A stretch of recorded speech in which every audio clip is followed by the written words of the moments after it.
Bonjour à toutes et à tous et bienvenue dans cette nouvelle vidéo. Il y a peu de temps, j'ai acheté une petite pépite et je viens à peine de le recevoir et je voulais vous le présenter parce que c'est vraiment un game changer comparé à ce que j'avais avant. Je parle bien évidemment du RS4 Pro et moi je l'ai acheté en combo. C'est donc le nouveau stabilisateur de chez DJI à 1100 € pour le pack combo. Alors c'est vraiment pas donné mais vous allez voir ça vaut quand même le coup. Avant de commencer la vidéo, je vous invite à vous abonner à la chaîne YouTube et à activer la cloche pour recevoir une notification quand une nouvelle vidéo sort. Vous pouvez aussi aller vous abonner au compte Instagram, c'est là que vous pouvez voir toutes les nouveautés et les infos exclusives que je ne peux pas faire ici. L'intro commence déjà à se faire longue, je vous laisse avec la review. Ok, donc je tiens quand même à préciser que j'ai pas juste acheté le stabilisateur, je l'ai acheté en pack, donc il y a des accessoires en plus. Et pour commencer, on va faire un petit unboxing pour savoir ce qu'il y a dedans. Alors déjà, première ouverture, quand on ouvre le carton, on a une mallette et tout est déjà rangé correctement à l'intérieur. Donc premier compartiment, on a le système de la stabilisation avec le support téléphone qui se balade.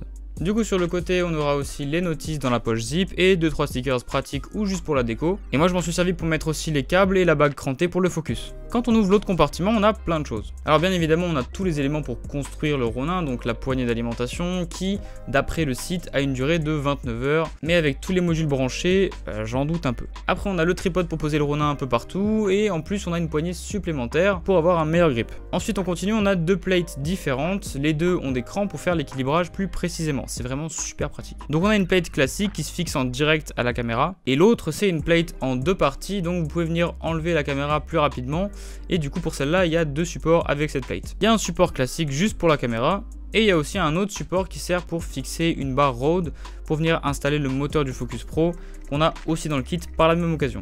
Je tiens à préciser que les deux plates sont également orientables pour filmer en vertical et ça c'est très cool. D'ailleurs en revenant sur le Focus Pro, on va avoir un moteur dans le kit qui est directement relié à la molette sur la poignée pour faire la mise au point depuis les commandes. Ce sont bien évidemment les nouveaux moteurs de chez DJI, donc ils sont équipés de la technologie Phys. C'est l'anagramme de Focus Iris Zoom. Il est plutôt mignon, par contre il est tout seul dans le kit, donc il vous servira juste pour le focus.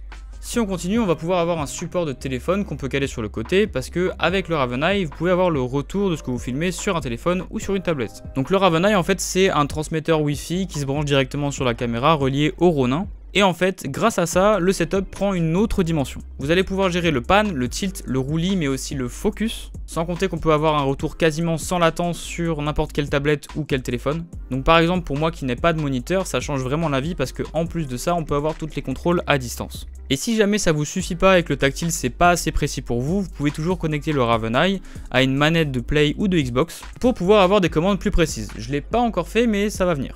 Après pour le reste des accessoires, on va avoir les câbles pour brancher tout le setup et quelques vis pour fixer correctement et encore d'autres éléments pratiques pour soulager votre setup. Bon du coup maintenant on va le monter pour que vous voyez à quoi ça ressemble. Voilà, donc ça a une gueule absolument phénoménale, franchement j'adore.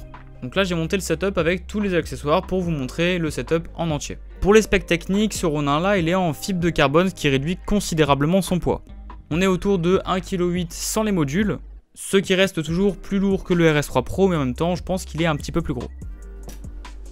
La charge utile du RS4 Pro, c'est 4,5 kg environ, dont vous pourrez mettre plus ou moins tout ce que vous voulez dessus. Bon après, pensez quand même bien à équilibrer votre setup, parce qu'un setup mal équilibré, ça peut venir endommager vos moteurs. D'ailleurs, autre spec, et ça aussi c'est génial, ce truc là peut en théorie prendre 100 km/h dans la gueule, même si honnêtement, on a pris des vitesses bien plus élevées avec le M, donc je vois pas pourquoi est-ce qu'il prendrait pas plus que 100 km/h. Je pense surtout que c'était une moyenne de test pour DJI. Je ne vous incite vraiment pas à l'amener à plus de 100 km/h bien évidemment. En bref, alors sinon, qu'est-ce qu'il a de si spécial? Alors du coup, on va commencer par les commandes physiques.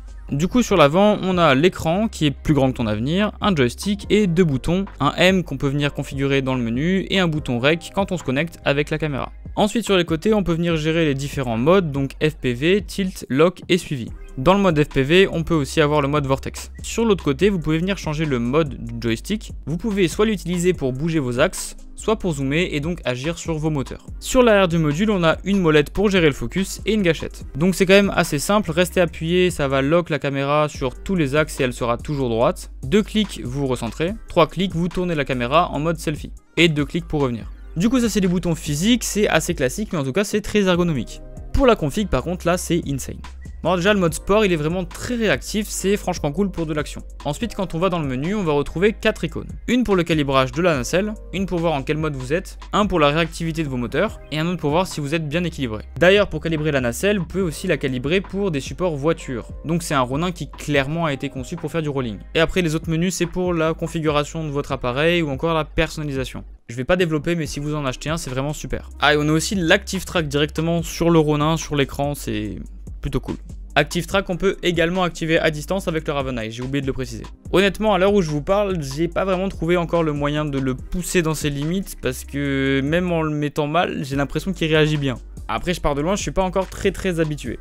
Du coup je pense qu'il faut que je sois encore plus violent, le truc c'est que j'ai pas très envie de le casser. En fait ce qui est si incroyable c'est pas vraiment le stabilisateur en soi, c'est vraiment toute la partie écosystème qu'on peut avoir avec DJI. Parce que c'est quand même super développé et je pense que j'aurais été un peu déçu si j'avais juste acheté le RS4 Pro. Mais pour le coup le fait qu'il soit livré avec le Raven Eye et le Focus Pro ça change vraiment la vie. En fait ce qui est cool quand on achète le RS4 Pro combo, je parle bien du combo, c'est que vous allez vraiment pouvoir avoir un setup quasi professionnel et très complet. Il vous restera juste quelques petits trucs à acheter en parallèle pour vraiment finaliser tout ça.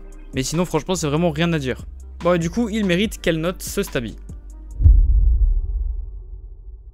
Après, je tiens à préciser que j'ai pas pu le tester dans toutes les situations, je l'ai vraiment utilisé pour l'instant que pour faire du rolling, donc c'est quand même surtout sur ça que je vais me baser. Déjà en termes de prise en main et de facilité d'utilisation, c'est vraiment génial parce que DJI nous mâche le travail. Sur leur application, on peut retrouver plein de tutos pour comprendre super vite et en détail. C'est quand même un très gros avantage si tu connais pas le produit, et tout est vraiment très facile à comprendre. Et honnêtement, même sans parler de vidéos tutoriels, l'interface est tellement simple que même un gamin de 5 ans pourrait comprendre. Tous les modes et les commandes sont vraiment très ergonomiques et on peut vraiment prendre ses marques sur le terrain rapidement. Pour le montage du setup c'est pareil, tout est super simple, les attaches sont hyper simplifiées et beaucoup plus précises que sur les Stabi que j'ai pu tester auparavant. La molette sur la plate, quelle bande de génie!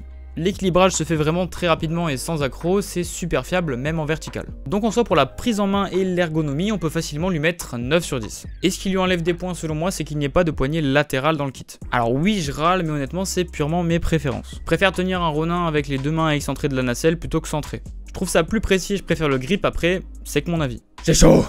En ce qui concerne l'écosystème, je vais lui mettre 8 sur 10. Je sais je suis un peu dur mais c'est vrai qu'il y a quand même des limites qui sont facilement observables. Alors j'avoue quand même que c'est vachement cool d'avoir le retour, le focus à distance et aussi les contrôles à distance, mais ça reste quand même assez limité de par le fait que ça utilise que le Wi-Fi.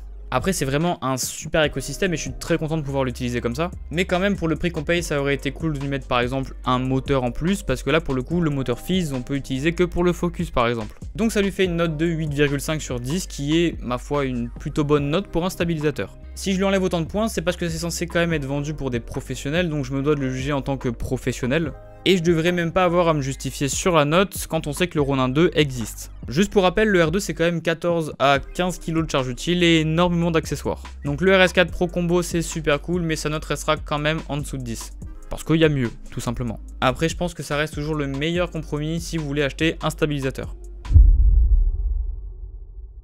Voilà, c'est déjà la fin de cette review sur le RS4 Pro Combo. Si elle vous a plu, n'hésitez pas à me le dire en commentaire. Vous pouvez liker la vidéo pour avoir plus de contenu comme celui-ci et vous abonner à la chaîne pour en savoir plus sur l'audiovisuel. En gros, si je dois résumer, si vous avez besoin d'un stabilisateur fiable, polyvalent et performant, pour un setup hybride ou encore une caméra plutôt légère, je vous le conseille vraiment. Et petit bonus pour les gens qui font du rolling, c'est vraiment très intéressant et je pense que je vous ferai une vidéo spécifique sur le déroulement d'un rolling avec. En tout cas, moi je vous laisse et je vous dis à la semaine prochaine pour une nouvelle vidéo.